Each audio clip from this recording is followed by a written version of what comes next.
It started on an ordinary Saturday morning, the kind where the sun feels generous, spilling golden light across the driveway, as if to remind you that peace still exists. I was at home, sipping coffee on my porch, listening to the familiar hum of my neighborhood. From the outside, you'd think it was the picture of suburban perfection. Green lawns trimmed with military precision, mailboxes lined in identical rows, and the faint sound of sprinklers clicking in rhythm. But I knew better. Behind the smiles and polite waves lived a homeowners association that had long tried to remind me I didn't belong here. They said it in their letters, written in clipped sentences full of citations from their bylaws. They said it in the way their representatives stood on the edge of my property, measuring my grass with eyes instead of rulers. They said it in the way they always questioned me, and only me, about parking, about paint colors, about the smallest things that nobody else in this neighborhood was ever asked about. To them, I wasn't just a neighbor, I was a problem. But what happened that day went beyond harassment. It went beyond neighborly disputes. It revealed something darker, how power can twist into something ugly when it is wielded by those who think their rules place them above the law. I noticed the car first, a black sedan creeping down my street, slow enough to steady each house, but stopping just short of mine. Two men stepped out. They were dressed in dark uniforms, no badges, no patches, just plain black, the kind you'd see in a movie when the director wants to hint at authority without saying who it belongs to. They moved in sync, walking with the kind of false confidence that comes when someone is trying too hard to look official. One of them raised his voice. "Sir, we're here on official business. You need to come with us." I set my coffee down, studying their faces, the way their eyes flickered too much, the way their belts carried nothing but cheap knockoff holsters. It didn't take me long to see through the act. They weren't officers. They weren't deputies. They weren't anyone with lawful authority. They were men sent by my HOA, dressed up in uniforms bought from some catalog, playing a role they had no right to play. And the irony, the bitter, almost laughable irony, was that I wasn't just any homeowner. I wasn't just some man they thought they could intimidate. I was the chief of police.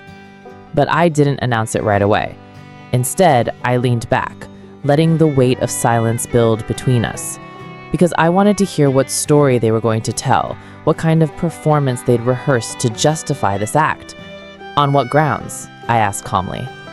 One of them glanced at the other, then cleared his throat. "Violation of HOA regulations. We've been authorized to detain you until matters are settled." Detain me. They used the word as if they understood what it meant, as if the power of arrest could be borrowed like a lawnmower or signed over like a check. My pulse didn't rise, but something heavier filled my chest, a mix of anger and sorrow. Because what they were doing wasn't just foolish, it was dangerous. It was the kind of stunt that could escalate, the kind that could end in tragedy if I hadn't been the man standing there, trained to recognize fraud when I saw it. I stood up slowly, letting my shadow stretch across the porch until it reached their shoes. "Gentlemen," I said evenly, "you're making a serious mistake." The taller one smirked. "You don't cooperate, we'll make sure the HOA fines you triple, and if you resist, things will get rough." I remember the exact moment my patience snapped, not in anger, but in clarity. I had spent my career protecting people from threats like this, from those who hid behind fake badges, false authority, and intimidation. And now here it was, not on the streets, not in some alley, but at my own front door, in the neighborhood where I'd raised my children. I reached into my pocket, not for a weapon, not for my phone, but for the badge that bore my name, my title, and my oath. I held it up to the sunlight, letting the gold catch their eyes, and said, "You're looking at the chief of police. Now tell me again, you've come to detain who?" Their faces drained of color. The smirk vanished, replaced by the sharp edge of panic. They stammered, fumbling for words, trying to retreat into excuses about misunderstandings and miscommunications. But the damage was already done. because this wasn't just about me. It was about the message it carried. To them, I was never the chief. I was never a man who'd worked decades in service to justice. To them, I was only a black homeowner in a neighborhood they thought they controlled. And when they wanted to put me in my place, they reached for the most violent image they could conjure: officers dragging me away in handcuffs. I stood there, breathing in the silence, my badge heavy in my palm, and I thought of every young man I'd mentored, every lesson I'd taught about dignity, restraint, and the rule of law. And I thought of how quickly it all could have turned, how easily a neighbor's grudge could have ended in flashing lights, headlines, or worse. That day, I didn't arrest them. I could have. Impersonating an officer is a crime, a serious one. But instead, I documented everything: faces, names, every detail. Because this was no longer just a neighborhood dispute. It was a fight for something larger: the right to exist in peace without being criminalized in your own home.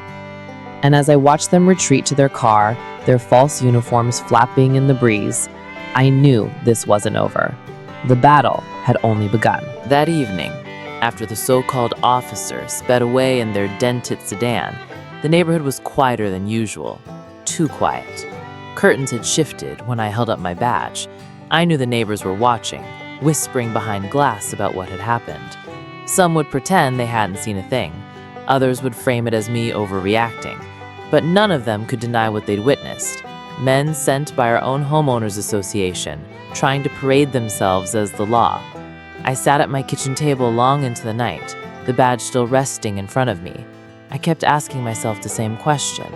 What would have happened if I hadn't been who I am? If it had been another black man living in this house, someone without a badge, without the authority to push back? Would he have been dragged away, charged with resisting, painted as violent in a police report written by men who weren't even officers? The thought kept me restless, because I knew the answer.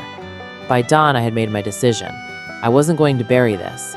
I wasn't going to let them quietly sweep it away as some miscommunication. Too many times, silence has been the enemy of justice, and I wasn't about to add to that silence. The next day, I called a meeting with the HOA board. They sat there in their polished chairs, a row of faces that looked more nervous than they wanted to admit.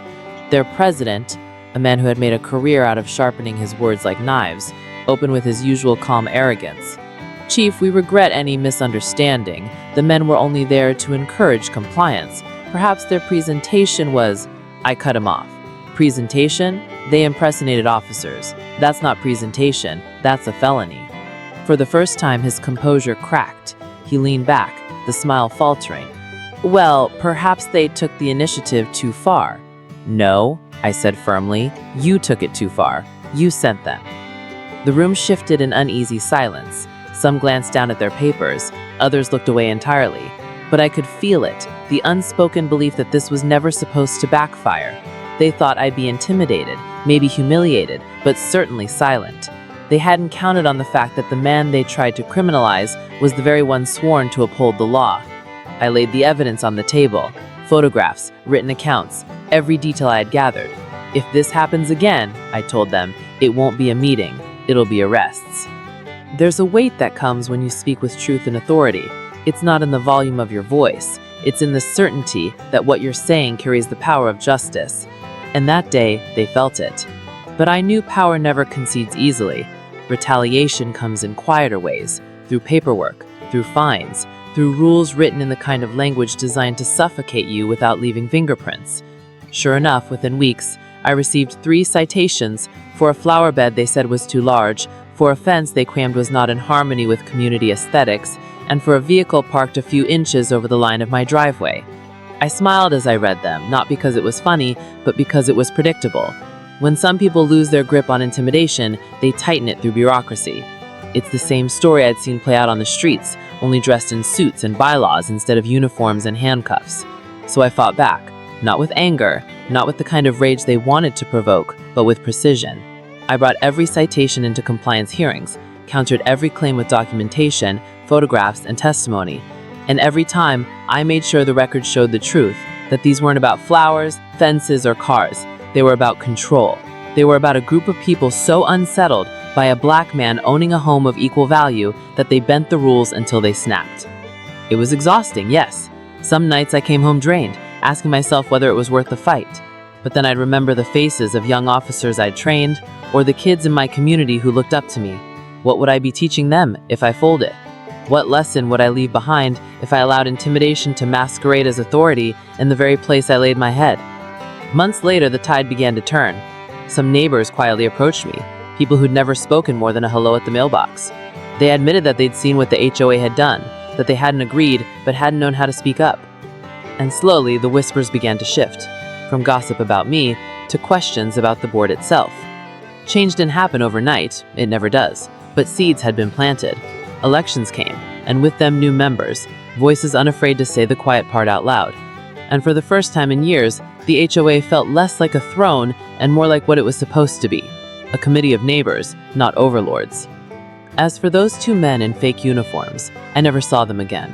Word must have spread quickly about who they'd tried to intimidate. But I still think about them sometimes. I wonder if they realized in that moment when my badge caught the sunlight how dangerous their game had been. I wonder if they thought about the lives that could have been destroyed if I hadn't been there to stop it. Because at the heart of this story, it was never just about me. It was about the way authority is twisted, the way power is abused, the way black men are too often seen first as suspects before they are seen as neighbors. It was about the fragility of dignity in spaces where equality should be a given, not a privilege. When I tell this story now, I don't tell it for sympathy. I tell it as a reminder that justice doesn't live in uniforms or in bylaws or in titles. Justice lives in truth. And sometimes the most radical act you can commit is refusing to be silent when they expect you to bow. So when people ask me what it felt like to have my own HOA send fake uniform officers to arrest me, I tell them the truth. It felt like a mirror held up in America, a reflection of what we still fight against every day. But it also felt like something else. It felt like standing firm on my porch, coffee cooling in the sun, holding up a badge that wasn't just mine, but a symbol of every fight for dignity that came before me. It felt like choosing courage over fear, dignity over humiliation, justice over silence. And in the end, that choice was what kept me free.